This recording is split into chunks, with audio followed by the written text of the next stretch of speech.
Welcome to the Rusted Garden. This is my second tour for 2018. Today is February 22nd, and these are my peppers. I'm starting a couple flats of peppers now, and I want them to grow 10 to 12 weeks indoors. And the whole tip for peppers when you're getting them started is to kind of figure out when the night temperatures, your soil, your earth beds are about 50 degrees, because peppers are warm weather plants. So they really like 50-degree nights, 70+ degree days to get started. And you don't want to plant them out there too early, because if it's cold, they're just going to sit there.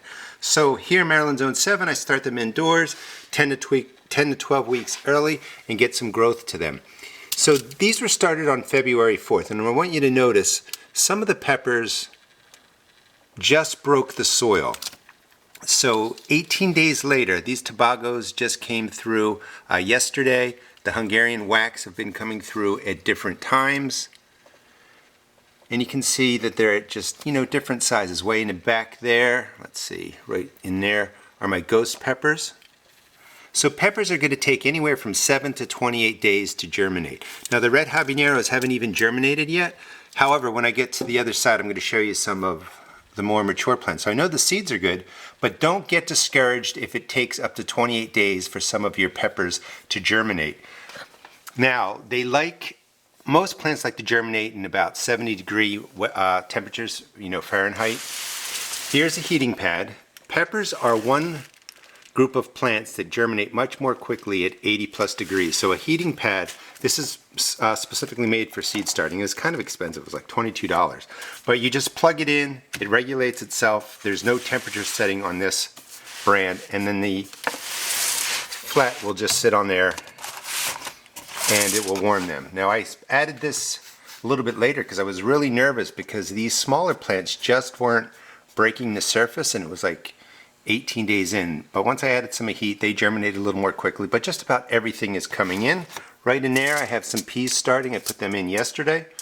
Down here, I want to show you something interesting. I shoot a lot of videos, and I start plants early because they're more props. So this is a bunch of lettuce that I started for a video, I think last month or something like that.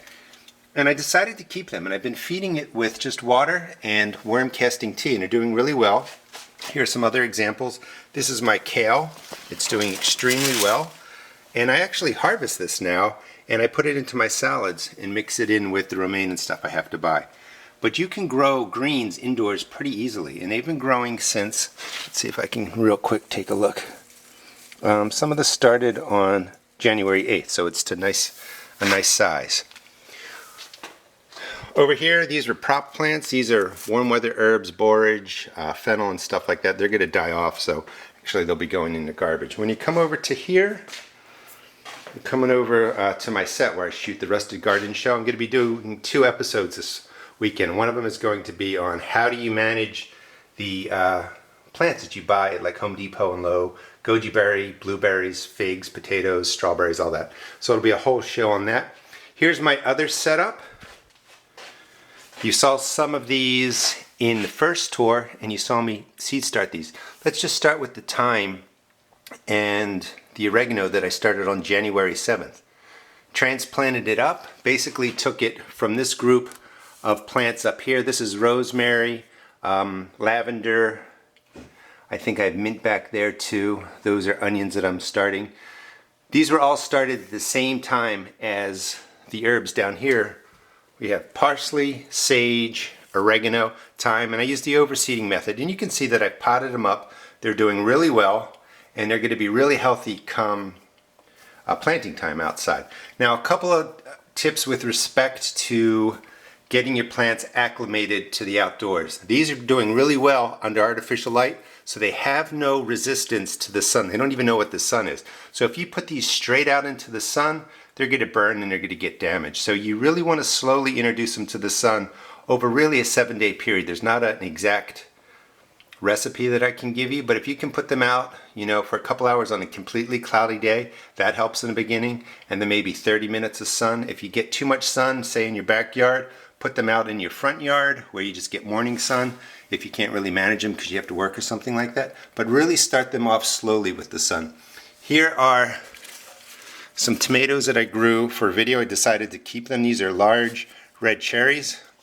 These are all being grown in worm castings. I'm trying something different this year. I will talk more about that when the experiment is done. But these were all started around the beginning of January, and again, they were props for videos. I decided to keep some of them. I'll be doing a video on topping off peppers and why you do that, but they're all doing really, really well. And I'm not using any chemical fertilizers or specific organic fertilizers. I'm just using worm castings and worm casting tea. But I'm really excited about this year. You know, seed starting, growing stuff indoors is a great way to really get through the winters. I'm in Maryland Zone 7. Just started this flat of greens on 210, and I'm going to plan to put these out this weekend. Our temperatures are finally breaking. One of the tips I have for the greens is when you seed start them, once they break the surface, even though they were started on 210, it took a couple of days to break the surface. You really want to get them out into the space you want them to grow 2 to 3 weeks after they germinate and break the surface. And that might be this weekend or later in the week. Anyway, that's the quick tour. That's what's going on in my garden.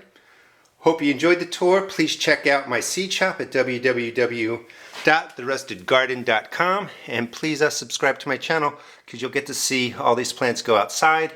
And I'll be doing a lot of shows this year of longer format videos with table of contents so that you can just jump through to the different parts of the video that are most important to you. Thanks for watching.